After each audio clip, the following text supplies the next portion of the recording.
¿Cómo te va? ¿Qué tal? Qué gusto. ¿Qué tal? Buen día, Beto. ¿Cómo andás? Bueno, Bien. no vamos a hablar de la Córdoba de la Nueva Andalucía, vamos a hablar de la República Argentina y de esta situación que se está viviendo, Héctor, teniendo en cuenta que estamos en un año electoral donde claramente no va a haber acuerdo con el fondo, por lo menos hasta después de las elecciones, y las complicaciones en la economía que esto puede llegar a traer.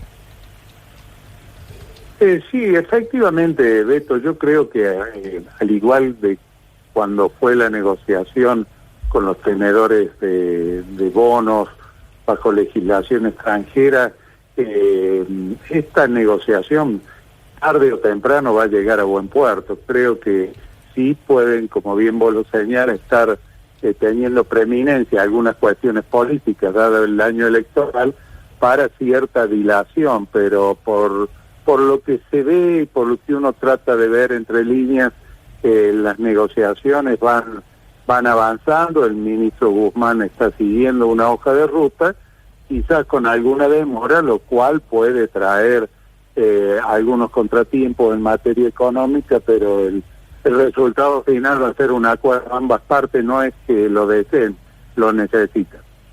O sea, ¿vos crees que no hay ningún otro tipo de posibilidad? Estar afuera en ese sentido es altamente improbable. Yo le asigno una muy baja probabilidad a una ruptura y a un no acuerdo con el fondo, todo lo contrario. Te pregunto esto por lo que dijo Cristina, ¿no? No vamos a pagar porque no podemos pagar, porque no tenemos plata para pagar. No, seguro, o sea, yo creo que tanto la vicepresidenta como el presidente Fernández han coincidido en la necesidad de un acuerdo de facilidades extendidas, cuanto menos que a través precisamente de esas facilidades lleve a un horizonte de sustentabilidad el acuerdo al cual se llegue. Pagar hoy los compromisos tal cual como fueron contraídos originalmente es una utopía. 18.000 millones de dólares este año y 19.000 millones de dólares el año que viene, sin pandemia tampoco Argentina los hubiera podido pagar. O sea que había que replantearlo sí o sí, sea quien fuera el que gobierne, era imposible. Seguramente, Beto, seguramente. Bien.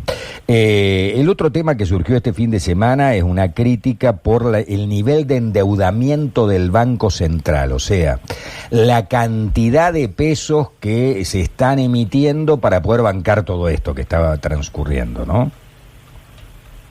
Sí, el Banco Central viene siguiendo una política de acompañamiento vinculada a los gastos que derivaron de la pandemia, y ese grifo poco a poco se va cerrando. Lo que queda es el stock de deuda, que como bien señalas, tanto en materia de pases como en materia de LELIQ, significan una estructura de financiamiento que con el tiempo va a haber que irla reformulando para que no sea una amenaza permanente por el lado del frente inflacionario. Es decir, que no hubiera en algún momento, por falta de confianza o por la proximidad y el propio clima electoral, la proximidad de las elecciones, hagan que haya algún sobresalto con el dólar, objetivo al cual el gobierno se ha aferrado a tratar de lograr tranquilidad en ese mercado con vista a las elecciones. Ahora, es sabido que con un dólar en ebullición las elecciones se complican para el oficialismo. Ahora, siempre hay algún motivo, ¿no? Si no es el dólar y está quieto el dólar, el problema monetario, digamos, de la emisión genera inflación, o las propias medidas adoptadas por el gobierno, ¿no? De los aumentos de los combustibles, por ejemplo, o aumento de algunos servicios ahora.